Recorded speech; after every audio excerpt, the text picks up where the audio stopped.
What's up, guys? Barry Gaming here, back with some more Idle Heroes, and today, well, kind of more of a frustration video coming your way. I know I don't complain too often, but I feel like one thing that is really limiting what heroes you can actually use in the game isn't even the fact that these new heroes like Yormtum are absolute garbage as regular heroes. Like, I don't know why they can't make them super strong, make them better than Eloise, get you through the early game faster. That's a whole different topic.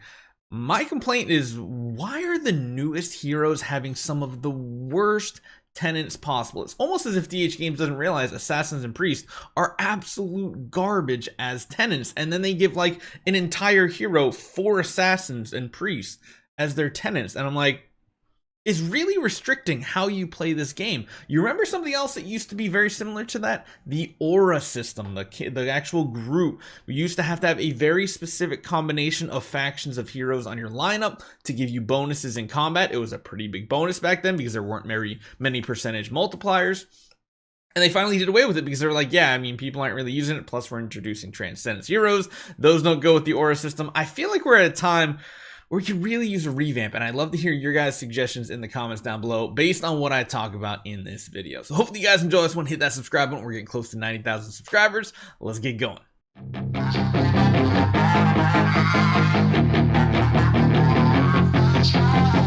I don't think I'm the only one here that has the biggest frustration of the Cloud Island situation.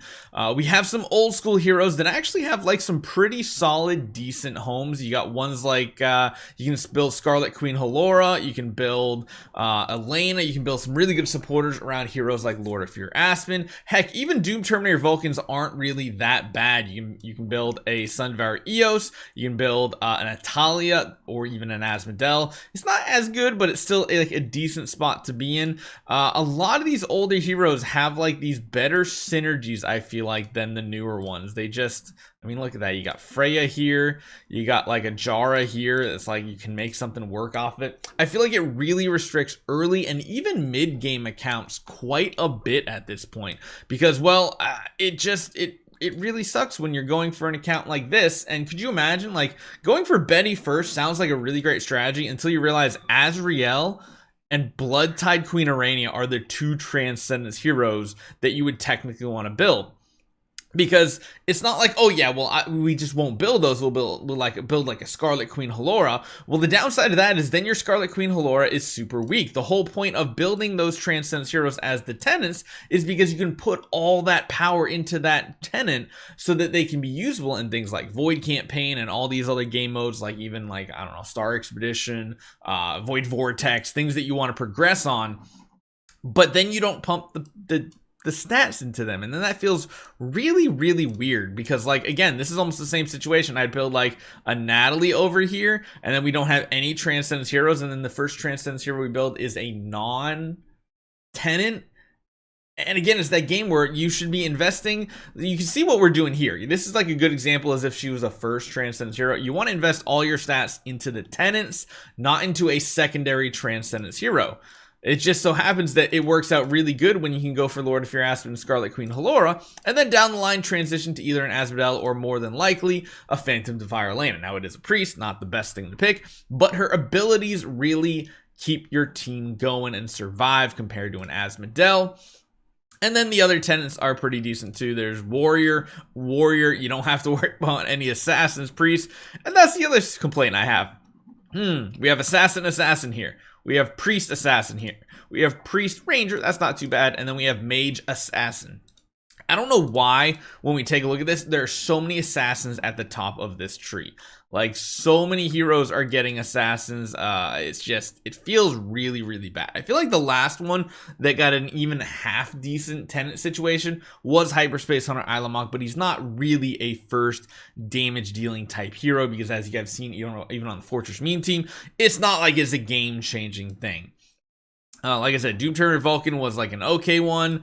Mockman, again, was another one that was pretty lacking. Yeah, you could go for Hyperspace Hunter Ilamok, but it wasn't great. It just feels like since the original 6, we haven't had great tenants, because I mean, even if you come back and you look at Vesa, like Vesa's isn't horrible. They're useful heroes. You can build a Freya, you can build a Jara. It's not exactly optimal or anything. If you went for the Jara strategy, you can build Scarlet Queen Halora. You can build, again, Phantom Defier Lana, almost the exact same lineup that you would have for a Lord of Fear Aspen.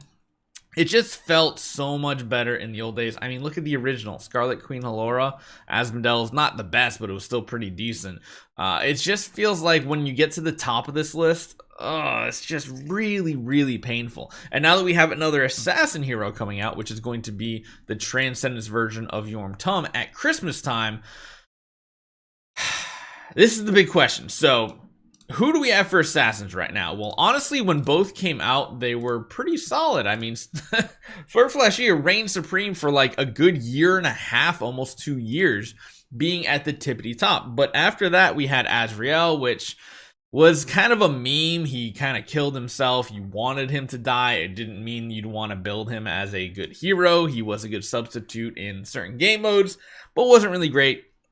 And then after that, we had G-Ster. And G-Ster is an interesting hero. He can be one of the best heroes in the game, but you need a ridiculous investment onto an account for specifically G-Ster.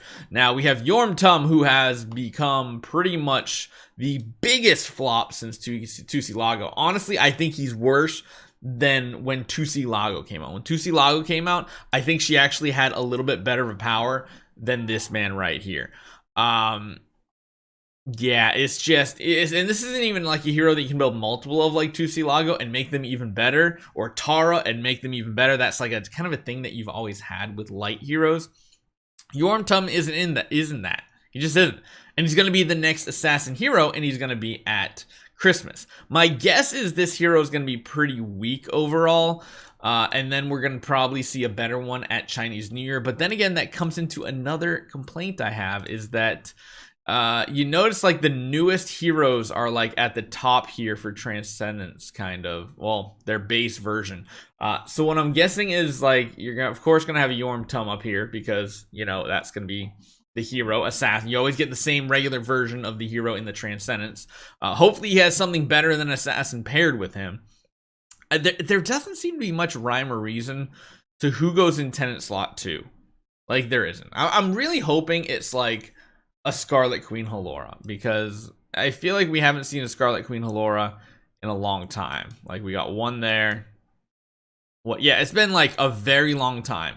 If I just want to see a different route happen for first Transcendence heroes. And again, this system is what really restricts who you can go for as your first and second Transcendence heroes. I really hope we see like a Scarlet Queen Halora and then another good support hero here. And please, not assassins and not priests, because they give lesser stats, and that just feels like utter garbage. So I'm hoping they do something in the future where like tenant slot 2 and 4 isn't a specific Transcendence hero and maybe just a Transcendence hero in general. Could you imagine how good that'd be? Even if like all the other spots, like 1 and 3, and then the other heroes that are in 2 and 4 were like, it was still following the system, but instead of Hyperspace Hunter Ilamok and Jara here, it was just a utility slot.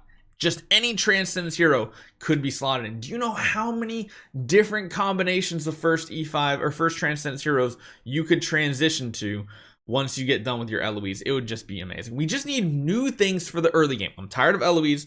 I'm tired of going for Vesa. And I'm tired of going for Lord of Fear Aspen. We need something new. It's literally been how many years that we've been stuck with that? Like 2+ years. Give us something new. Give us new overpowered E5 heroes like Yorm Tum. I don't know why they still have to be worse than Eloise. Hopefully you guys enjoy this one. Leave your comment down below about your suggestions as well. And I'll see you guys next time.